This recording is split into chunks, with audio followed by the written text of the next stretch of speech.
नाम ये क्यों है? उसने कहा मेरी मर्जी है। तो उससे कहा तुम्हारा पैंट खोल के दिखाओ हमको। नहीं, ये हुआ है, मजाक की बात नहीं है। फिर बाद में शख्स ने कहा कि मैं पैंट नहीं खोलूंगा, तो उसको गाली गलौज की गई। बाद में मालूम हुआ कि जिसको गुस्सा कर रहे थे, गाली दे रहे थे, उसका नाम गोपाल है।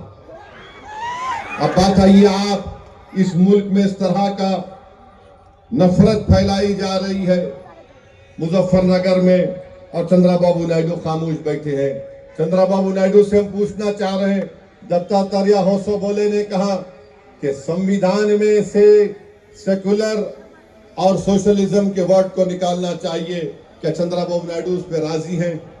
अगर राजी नहीं है तो चंद्रबाबू नायडू को पब्लिकली कंडेम करना चाहिए दत्तात्रेय होसोबोले के बयान को, कि बेसिक स्ट्रक्चर का हिस्सा है हमारे संविधान का।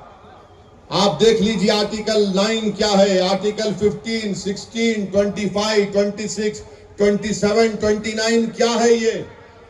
और फिर वोटर लिस्ट में नाम को भी मजहब के नाम पर से नहीं निकाला जा सकता। आज चंद्रबाबू नायडू उसकी भी तायीद कर रहे हैं। मैं आपके सामने बता रहा हूं आखिरी बात, महाराष्ट्र में बीजेपी की सरकार है।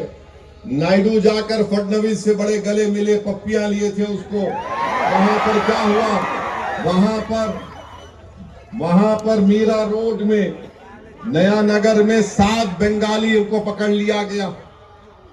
एक का नाम महबूब और शमीम खान था, कंस्ट्रक्शन वर्कर थे, थाना डिस्ट्रिक्ट में पकड़ लिए। उसके बाद और 3 को पकड़ लिए। उसके बाद मियां बीवी को पकड़ लिए, फजल, मदल और तस्लीमा को। इनको पुलिस ने इनका आधार कार्ड देखा, बोले कि नहीं तुम बांग्लादेश के हो। उसने कहा मुर्शिदाबाद का हूं, बोले नहीं। फोन निकाला, फोन फेंक दिए।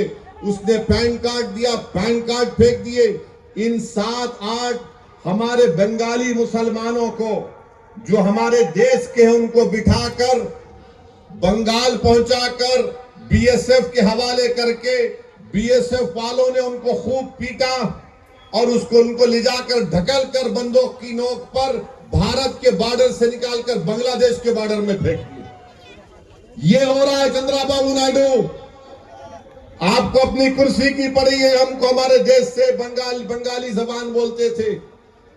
एक शख्स ने कहा कि मेरे पास 5-8 हजार रुपये थे, बीएसएफ के लोगों ने 7,500 रुपये छीन लिए मुझसे, बांग्लादेश में ढकल दिया उनको। फिर बंगाल की पुलिस ने पूरा भिजाया, कागजात भिजाए कि यहाँ के रहने वाले 3 बॉर्डर है, उत्तर दिनाजपुर, कोच बिहार से ढकल दिए 7 के 7 लोगों को। बताइए क्या हो रहा है हमारे देश में।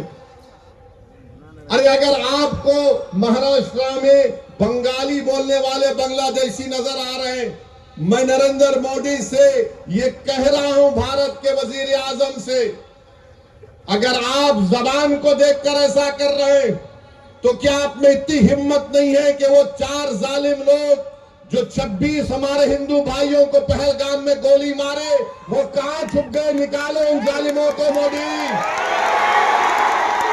आप सिर्फ बंगाली जबान बोल रहे हैं। उनका एयरपोर्ट पे, पूना एयरपोर्ट पे उनका आधार कार्ड फाड़ दिए। बेचारे का 25,000 का स्मार्टफोन रख लिया हजरत पुलिस। आप बताइए क्या हो रहा है हमारे देश में। बहरहाल क्योंकि वक्त हो चुका है, मेरी आपसे गुजारिश है कि आप तमाम लोग मिलकर तेलुगु देशम को सबक सिखाएंगे। नहीं सिखाएंगे आप पवन कल्याण को बताएंगे कि सुपरस्टार आप है। अब बहुत हो गया है ड्रामाबाजी, एक्टिंग। तुम संविधान को धोखा दिए।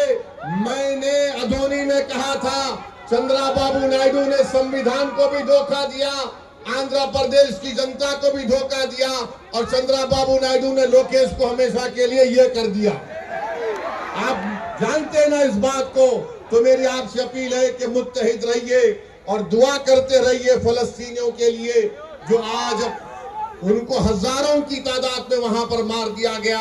अल्लाह उन फलस्तीनियों को भी सलामत रखे। अस्सलाम वालेकुम रहमतुल्लाहि व बरकातहू।